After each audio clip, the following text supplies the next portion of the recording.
నమస్తే సార్. చెప్పండి. మీ పేరు సార్? రమేష్. ఏం చేస్తుంటారు సార్? రియల్ ఎస్టేట్ అండి. సీఎం రేవంత్ రెడ్డి గారి పాలనపై మీ అభిప్రాయం ఏంటి సార్? రియల్ ఎస్టేట్ అయితే కుప్పకూలిందండి. అసలు బిజినెస్సే లేదు. రేవంత్ రెడ్డి పాలన అంటే ఇక 1 year అయింది కదా, చూడాలి. పథకాలు ఒకటో రెండు ఉచిత బస్ అని, నెక్స్ట్ ఫ్రీ కరెంట్ అని 2 వస్తున్నాయి. మిగతా ఇవి ఏం రాలేదు ఇప్పుడు. అంటే ఇంకా టైం ఉంది, ఇంకా మంచి పాలన జరుగుతుంది అంటారు. చూడాలి కదా, చూడాలి. ఒక 6 months 1 year చూస్తే అర్థమవుతుంది చేస్తారా లేదా అనేది. ఇప్పటివరకు ప్రవేశపెట్టిన ఈ సంక్షేమ పథకాలు కానీ, ఈ 6 గ్యారెంటీలు కానీ ఎలా అందుతున్నాయి అంటారు జనాలకి? 6 గ్యారెంటీలు ఖచ్చితంగా ఏం అందలేదండి. ఫ్రీ కరెంటు ఉచిత బస్ అనేది 2. మిగతా రుణమాఫీ కాలే, ఇంకా గ్యాస్ సబ్సిడీ అనేది రావట్లేదు. మిగతా అన్నీ ఏం కాలేదు. ఇంకా ఆత్మీయ భరోసా కానీ ఇవి ఏం రాలేదు కదా, డబుల్ బెడ్రూమ్ ఇవి రాలేదు. కాంగ్రెస్ వాళ్ళకే ఎక్కువ వస్తున్నాయని చెప్తున్నారు బయట. మరి గతంలో కేసీఆర్ గారి పాలనపై మీ అభిప్రాయం ఏంటి సార్? బ్రహ్మాండంగా ఉండే, అన్ని వర్గాల ప్రజలు సంతోషంగా ఉండే. కాంగ్రెస్ పాలన కొంచెం చూడాలి. ఇంకా 6 months 1 year చూసిన తర్వాత అర్థమవుతుంది. అప్పటిదాకా ఏం చెప్పలేము. Thank you sir. ఓకే. నమస్తే సార్. నమస్తే అండి. మీ పేరు సార్? నా పేరు నరేష్ అండి. ఏం చేస్తుంటారు సార్? నేను రైతుని. సీఎం రేవంత్ రెడ్డి గారి పాలనపై మీ అభిప్రాయం ఏంటి సార్? ఇప్పుడు రైతుల పరంగా చూసుకున్నా, కొన్ని విషయాల పరంగా చూసుకుంటే మాత్రం కేసీఆర్ గారి పాలన బాగుంది. రైతులకు ఇప్పుడు రుణమాఫీ కానీ, నీళ్లు కానీ చాలా విధంగా ఇప్పుడు కొన్ని విషయాలు మీకు కూడా తెలుసు. కేసీఆర్ గారి పాలన చాలా బాగుందండి. రైతులకు చాలా అన్యాయం జరుగుతుంది. ఇప్పుడు పిండి కట్టల విషయంలో చాలా ఇబ్బంది ఉన్నది. పాత రోజుల లెక్కనే క్యూ లైన్లో నిలబడే పరిస్థితి వచ్చింది. అందరికీ రుణమాఫీ కాలేదు, రైతు బంధు వల్లేదు. రైతులు అయితే చాలా ఇబ్బంది పడుతున్నారు నీళ్ళు లేక. అంటే ఇప్పుడు ఈ సంక్షేమ పథకాలు కానీ, ఈ 6 గ్యారెంటీలు కానీ ఎలా నడుస్తున్నాయి అంటారు సార్? 6 గ్యారంటీలు అనేది ఏది కూడా సక్రంగా అమలు కాలేదు.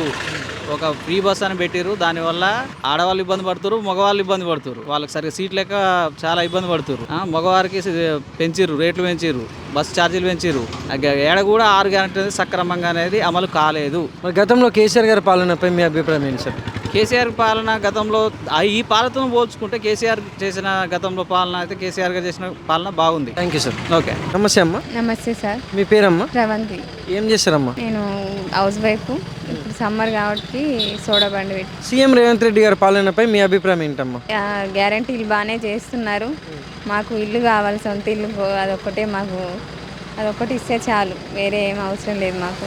బస్ ఛార్జీలు అవన్నీ బాగానే ఉన్నాయి. ఇల్లు అయితే కావాలి మాకు, అది మాత్రం చేయాలి సార్ గారు.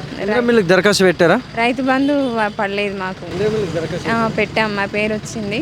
ఇందిరమ్మ ఇల్లు పెట్టాము, మా పేరు కూడా వచ్చింది. So happy.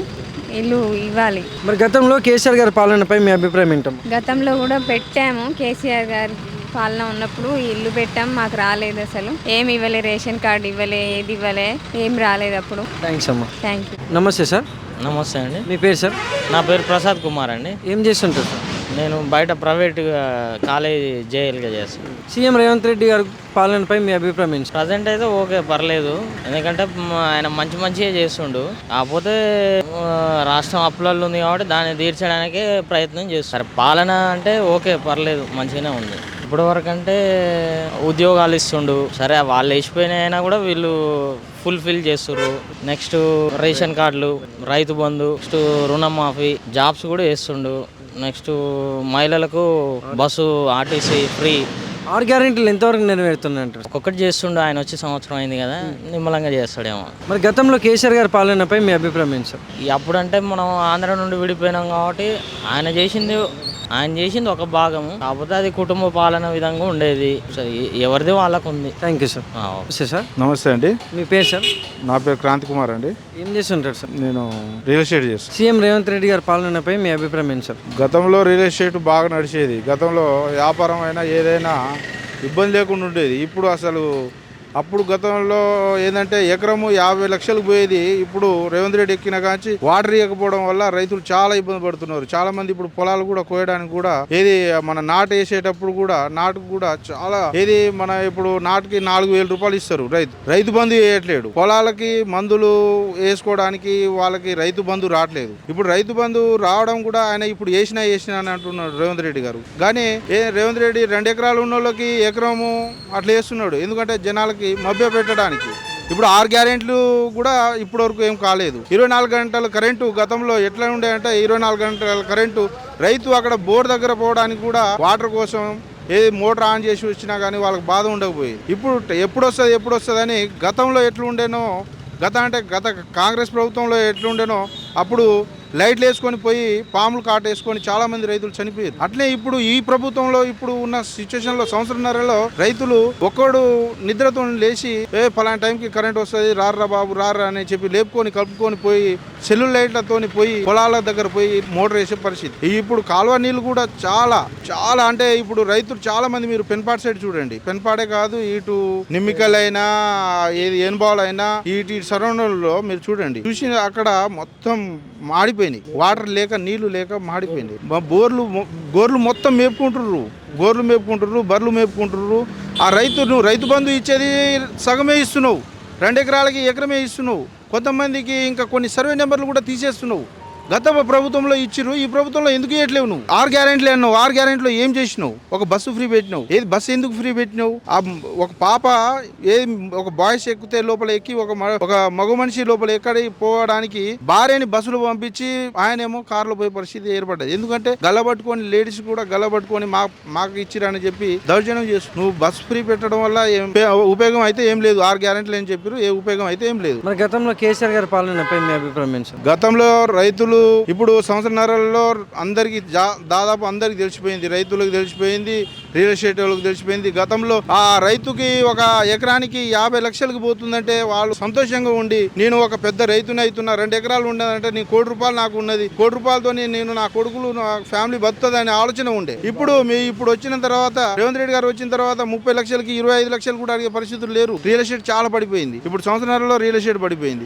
ఇంకా గతంలో వాటర్ కూడా ఇవ్వకపోవడం వల్ల, కాలువ నీళ్లు ఇవ్వకపోవడం వల్ల రైతు చాలా సఫర్ అవుతారు. ఒక్కొక్కరు మందు తాగిసి వస్తున్నారు, పొలాల్లో పోయి మేము ఇంత పెట్టుబడి పెట్టినాం, లక్షలు పెట్టుబడి పెట్టినాం, మా పరిస్థితి ఏంది అని చెప్పి వాళ్ళు చాలా బాధపడి పాపం మందు తాగిసి వస్తున్నారు. Thank you. నమస్తే సార్. నమస్తే. మీ పేరు సార్? పేరు సైదులు. ఏం చేస్తుంటారు? Private work. CM Revanth Reddy గారి పాలనపై మీ అభిప్రాయం ఏంటి సార్? ఈ 50-50 చాయిస్ పర్లేదు లేదని కూడా చెప్పాలి. కొన్ని విషయాల్లో పర్లేదు కోచ్, కానీ మిగతా అన్ని విషయాలలో లేదు. అంటే అవకాశం వచ్చినప్పుడు ఏదైతే ప్రాబ్లం ఉందో దానిపైన ఫోకస్ ఉండాలి, కానీ ఇంతకుముందు ఏదైతే ఎఫెక్ట్ అంటే దానివల్ల దేనివల్ల అయితే సఫర్ అయ్యారో అవసరం లేని విషయాల గురించి కొంచెం ఎక్కువ ఫోకస్ అవుతుంది. అది అవసరం లేదు. ఇట్లా అవ్వడం వల్ల ఏమవుతుందంటే ఉన్న 5 సంవత్సరాల అవకాశంలో ఎక్కువ టైం 50% అటే పోతే మన సద్వినియోగం చేసుకునేది కంపల్సరీ ఏంటంటే అనవసరమైన కాంట్రవర్సీ విషయాల గురించి ఆలోచించకుండా జనానికి రాష్ట్రానికి ఏవైతే అవసరాలు ఉంటాయో వాటి గురించి ఆలోచిస్తే మంచిది. ఏదైనా చిన్న తప్పులు జరిగినాయి పాత టైంలో అని దాన్నే పట్టుకొని దాని గురించి ఇష్యూ చేసి దాని గురించే టైం వేస్ట్ చేసుకోవడం, ఏదైనా చిన్న ఇష్యూ జరిగిందంటే దాన్ని